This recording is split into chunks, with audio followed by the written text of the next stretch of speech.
Hi, I'm Katie Powers. I'm Johnny Price. And you're listening to Adventure Capital, a podcast by WeFunder.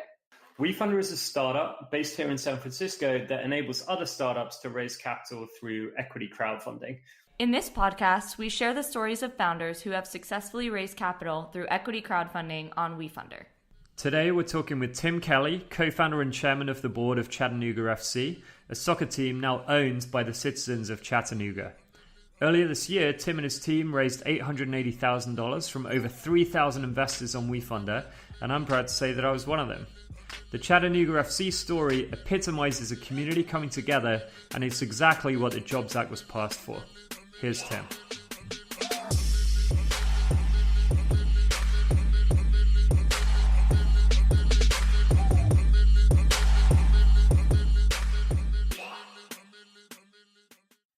Tim, welcome to the podcast.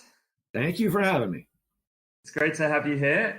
Maybe you could start by telling us a little about what you guys are building at Chattanooga FC.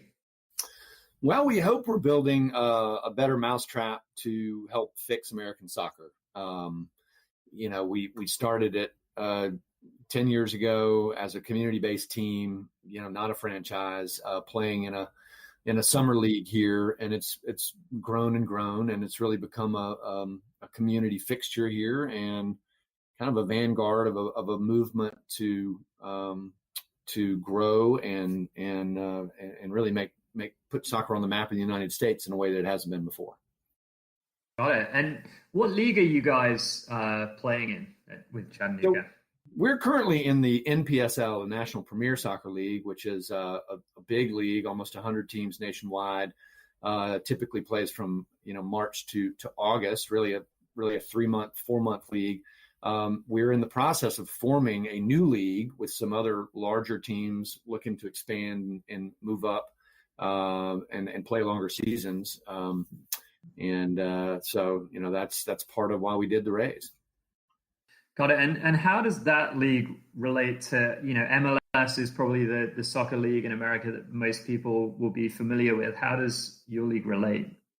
Well, it's there, the rest of the world, and quite literally the rest of the world, with the exception of Australia, which is in transition, it has a system known as promotion and relegation. So you've got tiers, and you either win your way up or you lose your way down, right? So most Americans can relate to the idea that, if the Atlanta Braves finish last in Major League Baseball, they would get sent down to AAA baseball, and the winner of AAA league would come up to the major leagues in the following year. So it's really the perfect expression of meritocracy.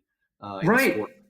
It was always, as coming from the UK myself, it was always very confusing to me that in American sports, the team that finishes last gets rewarded with a first-round draft pick the next year, or maybe an easier schedule.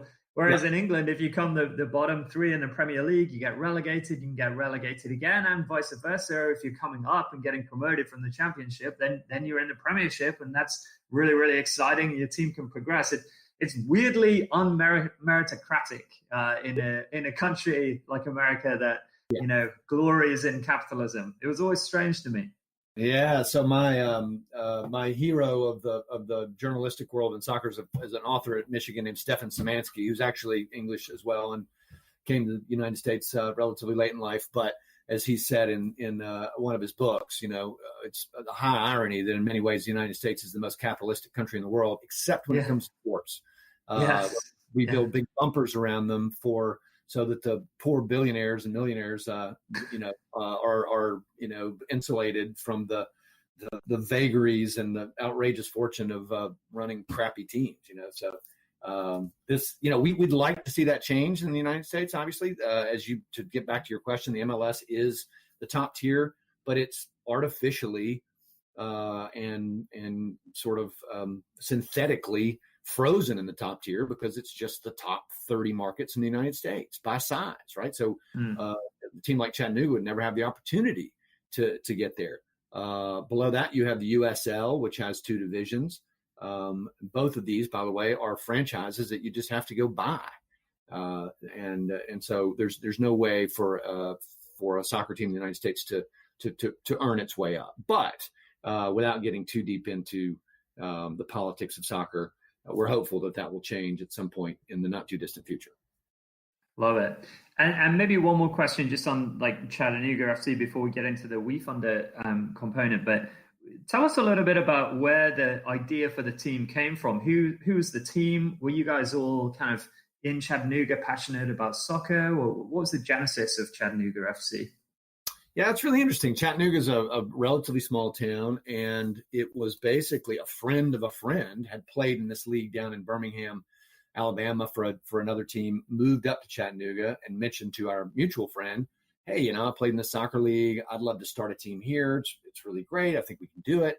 And this person, it was actually Crew Brock, reached out and said, I know you're a soccer fan. Would you, and the guy that runs the stadium, would you like to be involved? And, I jumped at the chance, and the rest is history. I mean, from that first phone call to the time we had a team on the field was probably 5 months. But it's important to note that at that, I'm 52, guys in my vintage, back in, particularly in the South in the United States, you kind of didn't admit in public that you were a soccer fan, or you'd be made thought of as a lesser than sport. And so, that changed at some point, and our timing was just excellent in that regard. So, we had a team up and running in March of that year, and it took off like wildfire from there. That's really awesome. As a soccer player of over 20 years now, I loved watching your campaign. I just hope that you guys have a women's team on deck here. But yeah, so why did you guys decide to run an equity crowdfunding campaign? Well, so let me first say we had a women's team. Unfortunately, part of this whole drama is that because we snubbed our nose at the franchise model, the franchisor decided that they would put a team here on top of us to teach us a lesson. And so what we're experiencing now in Chattanooga is kind of really a watershed moment of which of these models is going to prevail. And unfortunately, they were able to convince the coach of and general manager of our women's team to go over to the dark side. So we lost our women's team. We had a long-standing dedication to the women's game, but we will build that back. So on to how this started. We were from the very beginning. I think it was actually the end of our second season. I've told this story before, but we were sitting around with a couple of the fans after the game. One of whom had done something similar with a British team, and we were talking about the Packers and the fact that we would never leave Chattanooga. And we kind of stumbled across this idea that, well, if we're never going to leave, then wouldn't it be great if we could figure out a way to sell equity to local people? Because Chattanooga has a very strong sense of place and a strong sense of community. And from that moment, we really, I wouldn't say, we were religiously dedicated to it, but we worked hard. We had friends that were Packers fans, and we got the prospectus and read all the legal details. We actually, bought a few hours from a lawyer to get an opinion, and he basically said, forget it. Like there's no way that this could happen without spending $500,000 in legal fees. It's really, a kind of a preamble to the reason that, WeFunder and equity crowdfunding came about, because we did not have access to capital. And it was probably late, it was probably 2017. We began to talk to our friends at Cutting Edge Capital out in Oakland, really about how we might be able to sell equity to a German club, we have an affiliation with Wolfsburg.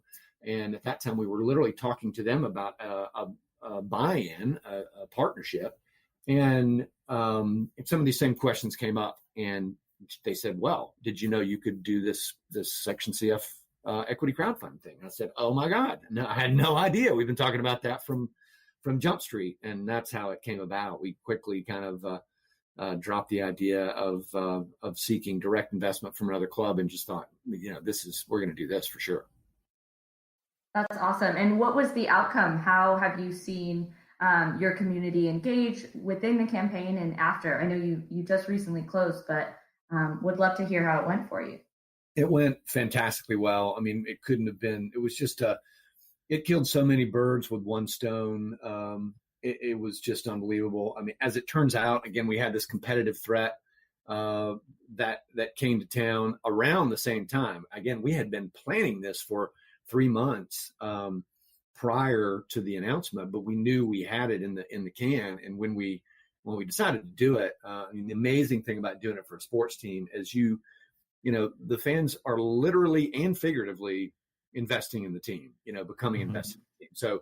So they're bought in, and it's real equity. And we had to go back and forth on a lot of that about, it's a gimmick. No, it's not a gimmick. I mean, there've been a lot of gimmicks exercised on the American public for the last many years, and I think it's going to take a little while. It's always hard to go first. It's going to take a little while for people to understand that this is real. But they love the idea of owning a part of their team. So what's your point on the competition? I have a friend who lives in Chattanooga, Marco Perez, and I saw him post on LinkedIn when the campaign was going on, and he said something along the lines of, hey, other Chattanooga team, good luck, growing and winning out as the soccer team in Chattanooga, because me and thousands of other local citizens here in Chattanooga just invested in Chattanooga FC. And I thought that was like exactly what you're talking about here, is like how to beat the dark side. Well, the best way is to engage local people literally as investors in the club, in the business. Yeah, that's exactly it. And it is a way to sort of immunize yourself against a non-local competition. And so, I mean, as I've said to a lot of other people talking about this, it is really about localism versus, in this case, sort of franchise corporatism. I mean, obviously, I'm a businessman. I don't begrudge McDonald's, but I hope somebody will eat at a local burger joint before they would eat at a McDonald's, or worse yet, a restaurant that was just owned by some out of town chain and not even a local franchisee. So it accomplishes a lot of things for us.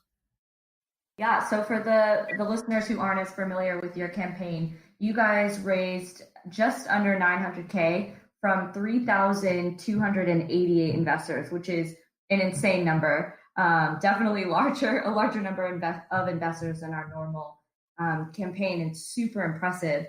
How did you execute? Like, what was maybe more of the logistical side of reaching out to these folks? Like, how did you really build the momentum? Well, I'm a marketing guy, so this is kind of red meat for me, and I knew when we were doing it that like this is going to be fun, And so we spent a lot of time. We had a lot of people rooting for us, and we had a lot of people volunteer their time and their brains to kind of help think about how to position the campaign and what should be included. And one of the things we stumbled on very quickly was the public aspect is really important. So I came up with this idea of a yard sign, just like you would have in a political campaign, that says owner. And when people, obviously we went back and forth on, well, how much stuff should people get before the round closes versus before, when they just decide to invest. The yard signs were not free, but obviously they weren't terribly expensive. So particularly locally, I think that was a big deal. We were able to, put those things out there. And then once we were able to, we had them in people's yards, we would go by and take pictures of them, maybe with their kids with the yard. And then we put those on some digital billboards around town. We use social media, obviously, to get the message out. We advertised on our local public radio station. We felt like that was a good, demographic, psychographic fit. And we pushed, the narrative with local media pretty heavily as well. It didn't get picked up quite as voraciously as I'd hoped with local media, because I think it's, again, having done a lot of startups already, it's hard to go first, and if you're opening a market, people don't understand context, and they literally just kind of sometimes don't get it. Whereas if you're second or third in a market that already exists and they understand the meme, for lack of a better word, they grasp it more quickly. But still and yet, the results were were obviously beyond our not our wildest expectations. I hoped we'd hit 1 million. I'm an optimist. You have to be an entrepreneur, but it's certainly in excess. But my sort of real number in my head was 500,000. So yeah, we were thrilled. I will say. Well, the other number was the number of investors, right? So because I was looking I think the population of Chattanooga is 180,000, and so the fact that you got 3,288 investors, assuming most of those live in Chattanooga. I was one of them, by the way. So not all of them live in Chattanooga, but not yet. Not Tony's yet. I'm going to move there. Is aggressive. He's going to move pretty soon and be front row. Gotta get to more of these home games. But, assuming most of those lived in Chattanooga, you're talking about almost 2% of the population of the city investing in the soccer team, which is just insane. Yeah. It's amazing. And I remember the day you guys launched on WeFunder, we were all just doing high fives in the office because we have a Slack channel that shows all the investments coming in. And we've never seen it light up like you guys. Like Meow Wolf in Santa Fe raised $1 million in 2 days. Legion M, which is a movie company, have raised from thousands of investors, but over multiple campaigns. I think that 3,288 is the most number of individual investors in any regulation crowdfunding campaign in WeFunder's history, and probably any Reg CF campaign since May 2016 when the law changed. And, we were just seeing, and almost everyone was $125, which was the minimum investment buy-in. And it was just so inspiring. I feel like this is just what WeFunder and equity crowdfunding is all about. Yeah, I mean, look, it was amazing and gratifying to us as well, and we love seeing that long tail of small investors. Most of which were local. I will say one of the things that really surprised us, and we now have a spreadsheet where we've sliced and diced all the data, is we have investors from 30 countries around the world and from all 50 states. Wow. Yeah, no, I mean, listen, we're talking to the Convention and Visitors Bureau here about how we can leverage this into people, visiting town to see their team. So there are a lot of really fascinating angles to it to jump off from this point. It's not over for us. I mean, that's the other part is like this now becomes a great marketing tool for us to continue the dialogue with our investors. So Tim, any really exciting or cool stories that you can talk about as coming out of the WeFunder campaign? Well, I think, this has gotten a lot of people's attention nationally and internationally. I'll tell you, I was at a conference in New York and met the head of La Liga in North America. There's a La Liga CEO in North America named Boris Gartner. And we played an exhibition game here against one of the two big teams from Sevilla, Spain. Betis, right? Betis, exactly. And, he was very supportive and, amazing. And then, I don't know if it was part of that or not, but I got an invitation to speak at the Johan Cruyff Institute in Barcelona, which is incredibly intimidating. But and I imagine that has a lot to do with this because I think world soccer sees the potential for the United States, but I think they've seen that it's underpunched its weight and underperformed its potential. And I think equity crowdfunding and a change in the landscape could be what it takes to really unlock it in this country. I love it. So basically go on WeFunder and then get to meet Leo Messi is the takeaway there. Yeah, basically that's a few data points in between here and there, but that's a good summary. Yeah, and that's actually something I would love to kind of close on is, the future. So you now have these 3,288 owners. How are you going to leverage them? How are you going to continue to engage them? And more broadly, I guess, what does the future hold for Chattanooga FC? Well, first and foremost, we're getting out. We've got, really a nice inlaid enamel lapel pins that say owner. We're getting out to folks. We're going to do owner merchandise. That's just a straight ripoff from the good old Green Bay Packers, frankly. And, it won't be free to investors, but we're going to price it, squarely and fairly, including we're doing a jersey that will have the names of all 3,288 investors on it. And about 12 font.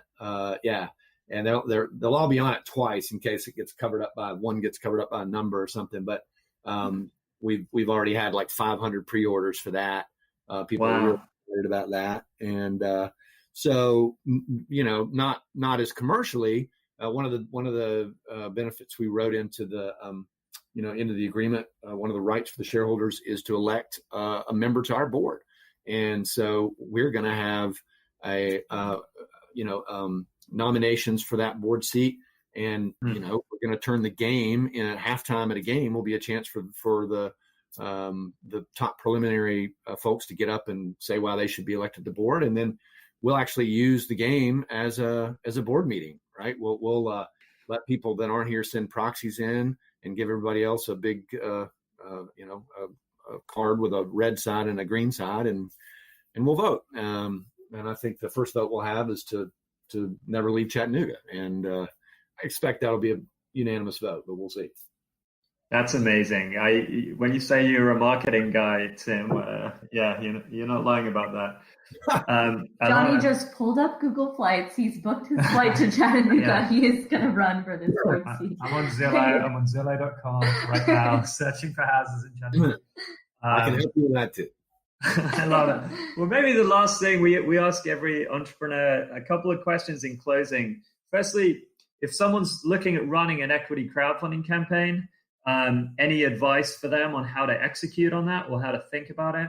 And then secondly, more generally, if anyone's looking at starting up a sports team, a would-be entrepreneur or growing that, any advice for them more broadly as well?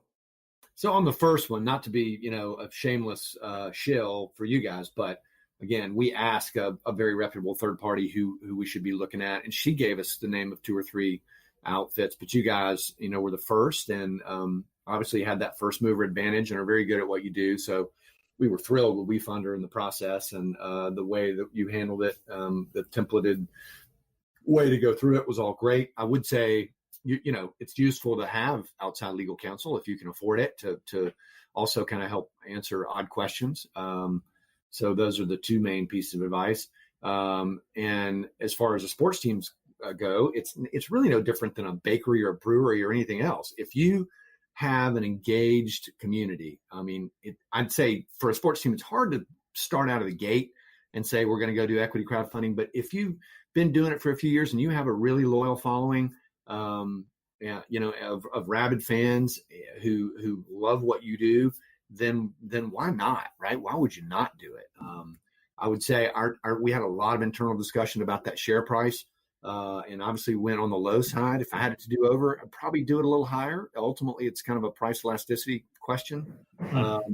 But I have no regrets, but I'm happy to talk to anybody that's interested. I've already fielded a lot of questions, and I'm happy to talk to anybody who is curious, because I'm very excited about the ability for this product to really change the face of American sports.